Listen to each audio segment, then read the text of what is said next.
So today is the day I can finally call myself a YouTuber. A big thank you to today's sponsor, Raid Shadow Legends. You probably haven't heard of them, so let me fill you in.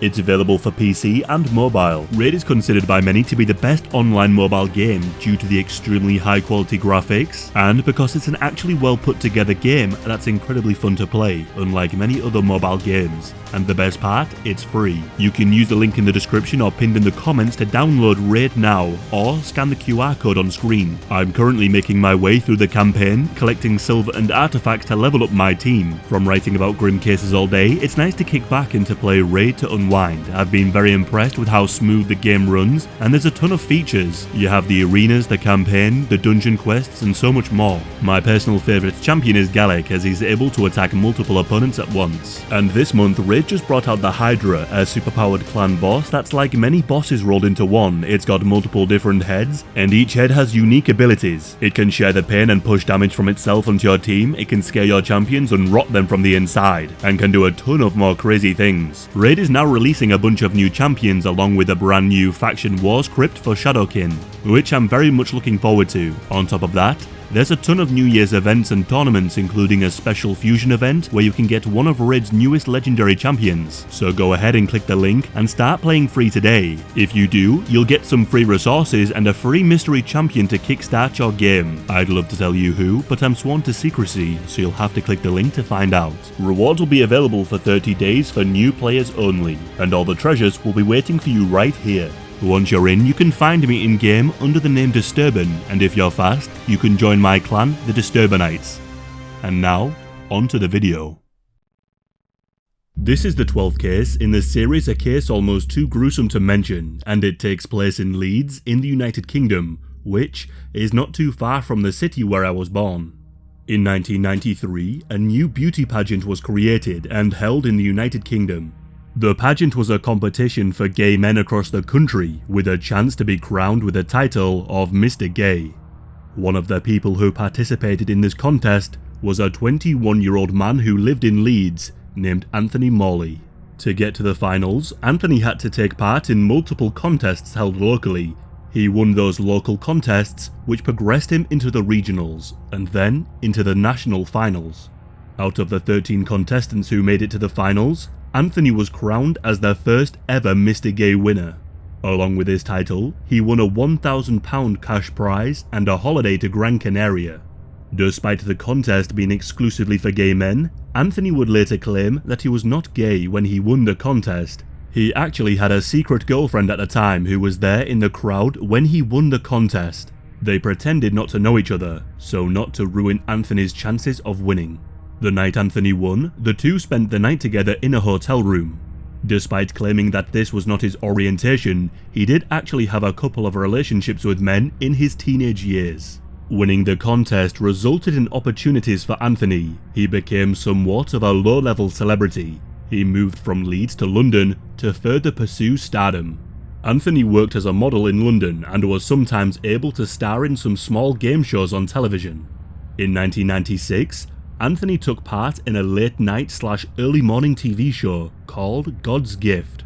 The show was rather popular. It was hosted by Davina McCall and Claudia Winkleman, and the second series was voiced by one of the BBC's own favourite presenters. As the title may suggest, each episode, 4 men that consider themselves to be God's gift to the world would try and seduce members of the audience to hook up with them. In the audience on this particular episode was a 21-year-old man named Damien Oldfield. After the show was over, Anthony and Damien exchanged numbers. While in London, Anthony went through somewhat of an identity crisis. He felt that he was attracted to men, but wasn't entirely sure if he was into men and women, or just men. He had multiple relationships with both men and women, unable to decide what he really wanted. Anthony and Damien lost contact, and after the years passed by, Anthony's time in London came to an end. The modelling jobs he had once found easy to find were being given to younger, up-and-coming models. He decided to move back to Leeds, where it was much more affordable. While still pursuing modelling in Leeds, Anthony began a new profession that was more stable and started training as a chef. He developed a passion for cooking seafood, and after some time, he became a sous chef working in a top seafood restaurant. While Anthony was back living in Leeds, he spent many nights in various gay bars and clubs and developed a reputation as somebody who could not handle their drink. There were stories that he would sometimes get violent and make threats, even if he was unprovoked. During this time, Damien, the man who was in the audience when Anthony was on the TV show God's Gift, was also living in Leeds. Damien had also featured in an episode of God's Gift shortly after Anthony had. He was a popular person in Leeds and was often out socialising in the clubs and bars, and also worked for a gay magazine called Bent. The two were only seeing each other briefly before it came to an end. In Leeds, Anthony had a couple of serious relationships. He was with a man called Sean for 5 years and also went on to have a relationship with a woman that lasted for 3. Both of these relationships failed, and with his modelling career now seeming to be at an end, Anthony began to drink more. In 2008, Anthony and Damien regained contact. The two were speaking on the phone and had exchanged a few messages. Anthony wanted to start seeing Damien to see where things would go. He also told Damien that he wanted to take things slowly as he was still unsure about his identity. On the 23rd of April 2008, Anthony invited Damien over for a few drinks and a seafood dinner, with the strict instructions to take the evening slowly. The two drank and ate together, and after, they made their way to Anthony's bedroom to watch the movie Brokeback Mountain. Anthony would claim that he fell asleep while they were watching the movie, and when he woke up at around midnight, he realised that Damien was on top of him performing an act, which was something they had agreed not to do. Anthony would later claim that when he was younger, he was the victim of an SA and that this act caused flashbacks that made him snap. He became angry and lost control. Anthony went and grabbed a knife and plunged it into Damien's neck and slashed it across, severing his jugular vein. He then began to viciously stab at Damien's neck and torso in a disturbing frenzy. Once he was finished, he began to utilize the skills he had gathered from working in restaurants. He began to carve chunks of skin and muscle from Damien's bones. He then made his way to the kitchen, covered in blood and carrying chunks of the flesh from Damien's thigh. He grabbed a frying pan, heated up some oil, and began to prepare the meat, using various herbs and seasoning. He then fried some of Damien's flesh and consumed it. After he was finished at around 2:30 in the morning, Anthony walked over to a nearby takeaway, wearing the same blood-stained dressing gown he had worn while butchering Damien's body. He walked in and told the people inside that he had just killed somebody that had tried to force themselves upon him and that they needed to call the police immediately. The police arrived at the scene and quickly arrested Anthony. Investigators walked inside the house and were met with a truly gruesome sight. They found blood almost everywhere they looked.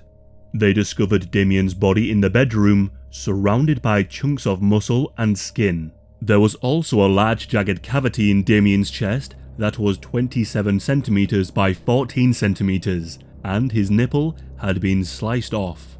On a chopping board in the kitchen, they found some of Damien's thigh that had been chopped with a chef's knife, along with some freshly chopped herbs. In the kitchen bin, pieces of flesh were found that had not been cooked all the way through. They appeared to have been chewed up and spat out. Anthony told the police that he had absolutely no memory of killing Damien. He said that he had snapped when waking up to find Damien performing an act upon him, and told them about the traumatic experience he had suffered when he was younger. Anthony was charged with murder, and a trial would soon begin. During the trial, the court heard about some of Anthony's past, and it turned out he was known to be rather violent before the murder had taken place. Anthony's ex-boyfriend of 5 years, Sean, came forward and spoke about a very disturbing incident that occurred when they were together. Sean said that he and Anthony had gotten into a heated argument one night over some money troubles they were having. Eventually, the two had managed to solve the issue, or at least, that's what Sean thought. After the argument was over, Anthony got up and went into the kitchen and returned, brandishing a large meat cleaver. Sean looked up to see Anthony coming towards him in an aggressive manner. Luckily for Sean, Anthony had had too much to drink that night, and as he went to attack him, he fell over, giving Sean a chance to run outside and escape. Sean was worried for himself and for Anthony too, so he called the police and the ambulance. When the ambulance arrived, they were met with Anthony pointing an air rifle from the upstairs window. He was shouting various threats and telling them to leave. Another man came forward too and claimed that one time in a nightclub, Anthony grabbed him by the neck and told him that if he wanted to, he would be able to kill him with his bare hands. The man who Anthony had grabbed had heard of his reputation for lashing out when he got drunk. Many knew not to speak to him or ever go home with him.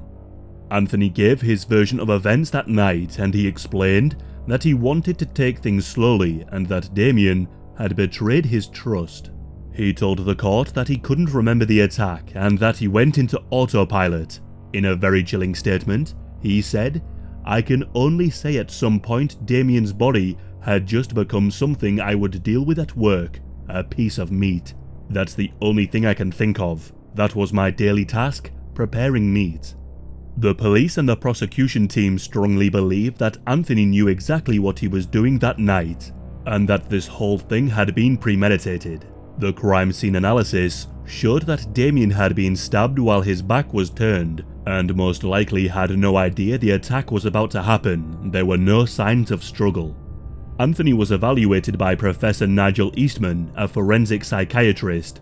He told the court that Anthony could have suffered flashbacks by the SA he suffered when he was younger, which could have led to the murder taking place. Another forensic psychiatrist disagreed.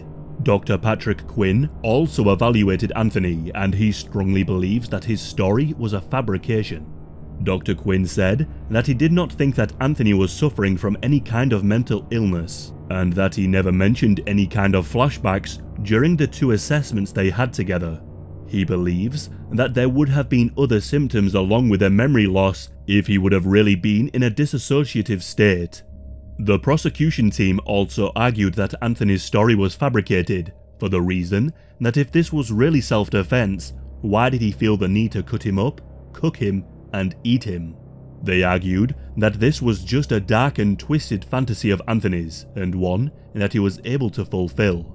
On the 17th of October 2008, Anthony was found guilty of the murder of Damien.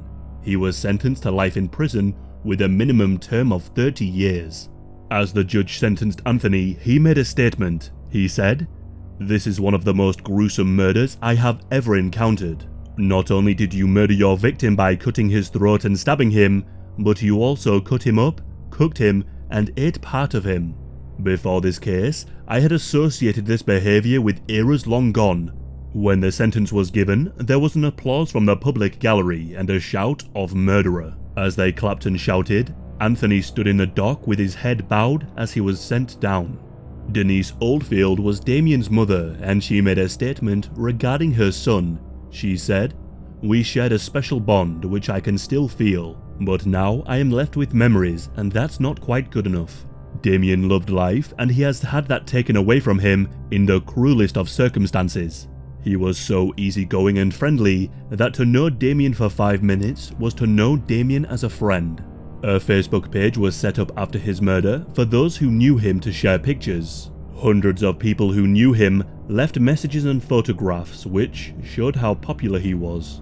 It's likely that Anthony will never be released from prison due to the extreme nature of the murder. He is behind bars where he belongs, and hopefully he stays there. In prison, he currently has a job inside. Anthony works as a prison chef, cooking and preparing meals for other inmates.